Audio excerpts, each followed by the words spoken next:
Ini baru sikit Allah sebut, belum lagi surah-surah yang lain, belum lagi ayat-ayat yang lain.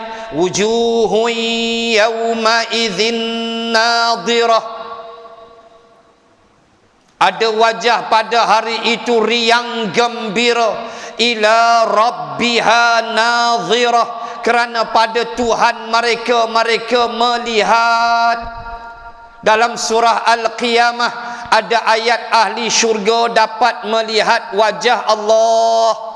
Cuma ulama bahas melihat wajah Allah itu pada waktu-waktu tertentu.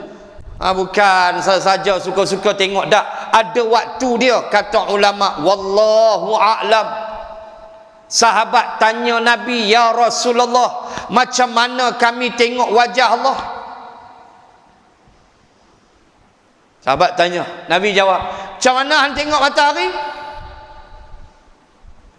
Hang tengok matahari, hang nampak clear tak seketui matahari? Lagu tu tengok Allah clear.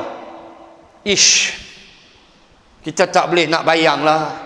Allah tu zat, kan? Kita tak boleh bayang. Walaupun terbayang-bayang tu kadang-kadang dia berlaku, itu dimaafkan syarak. Sebab itu sifat akal, dia suka bayang-bayang.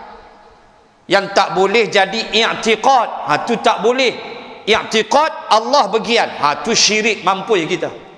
Setakat terbayang-bayang itu sifat akal, sifat otak, dia suka membayang-bayang. Imam Ghazali kata, antara jalan nak dapat khusyuk semayang, engkau seolah-olah sedang menghadap seorang raja. Engkau sedang minta macam-macam dengan raja tu. Tentulah bila engkau menghadap raja, pakaian engkau mesti kemas, pakaian engkau smart, bau-baungan wangi untuk menghadap raja. Kita pun semayang, Imam Ghazali aja macam menghadap raja. Dia mula terbayang. Terbayang itu dimaafkan syarak. Sebab itu sifat akal, sifat otak, dia suka bayang-bayang. Yang tak boleh i'tiqad. Allah memang dia duk lagu ni, dia pandang kita. I'tiqad Jahannam. Kena faham tu. Sebahagian nikmat yang Allah sebut, sungai-sungai, bidadari. Ada bidadari untuk kita, siap dah. Dalam dunia ni siap dah bidadari, kata Nabi dalam hadis, siap dah. Bidadari untuk lelaki-lelaki dah siap Allah buat, tunggu mati je. Siap semua. Dapat 100, ikutlah. Yang mana tidur dalam kuliah, saya tak tahulah berapa dapat.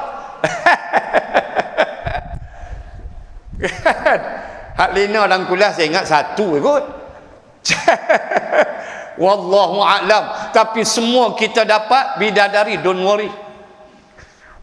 Siap dah semua. Allah minta kita taat. Kalau buat salah, istighfar cepat. Dosa-dosa besar bertaubat, jangan tangguh. Dan jadilah golongan fastabiqul khairat, berlumba nak buat baik. Pantang dengar ada ruang buat baik lalu. Tu dia duduk. Saya yakin kalau kita taat pada Allah, Allah zat yang maha pengasih, maha penyayang, menunaikan janjinya. Tunggulah nikmat syurga. Tapi sebelum ke syurga, kena mati dulu. Yang tu yang tak berapa sedap, Ustaz. Kita ni jenis penakut mati. Saya selalu sebut, hiburkan hati anda. Saya selalu sebut, nak masuk syurga, hiburkan hati kita. Aku nak masuk syurga, tapi kena mati dulu. Tak apa, mati pergi. Cuma kena minta umur panjang lah jenis kita ni. Kan, tak mau mati awal, hutang banyak lagi. Enggak.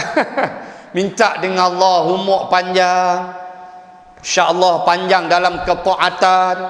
Bukan masalah hutang sangat, masalah kita nak taat pada Allah tu. Lagi banyak Allah bagi usia, lagi banyak kita boleh buat kebaikan. Tapi sampai masa, jalan. Dan hiburkan hati. Aku nak ke syurga, aku kena mati dulu. Maka kena terima hakikat kematian. Sooner or later, mesti pergi. Muslimin dan muslimat sekalian, insya-Allah kita sambung takat tu dulu. PKPP. Kita sambung bulan depan. Inna batasya rabbika lasyadid, insya-Allah. So kesimpulan pada malam ini ayat yang ke-11 ialah kita membahaskan tentang nikmat syurga, iaitulah sebahagiannya sungai-sungai yang mengalir di bawahnya. Dan syarat nak ke syurga dalam ayat ini amanu wa amilus solihat. Kalau tuan-tuan bedah Al-Quran, banyak lagi boleh jumpa ayat syarat-syarat ciri-ciri ahli syurga. Berlambak. Cuma saya fokus kepada ayat ini.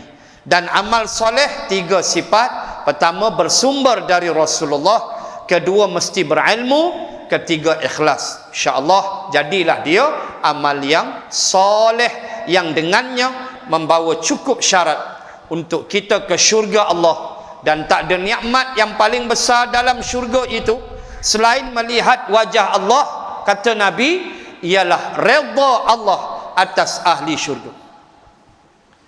Itu Nabi pernah sebut. Mengatasi segala nikmat syurga ialah apabila Allah redha kepada ahli syurga. Habis ya? Bila Allah redha tu habis, tak ada apa. Itulah nikmat yang paling dahsyat bagi ahli syurga, ketika Allah tiada lagi murka terhadap ahli syurga, yang ada hanyalah redha. Maka carilah redha Allah. Itulah hadis yang saya baca tadi, malaikat yang menyeru meminta kepada Allah, berilah ganti, berilah kebaikan yang berganda-ganda kepada orang yang guna nikmat waktu dia hidup untuk dapat redha Allah, dan berilah kehancuran, pelingkuplah, rugikanlah mereka yang tak guna nikmat dia untuk dapat redha Allah Subhanahu wa ta'ala.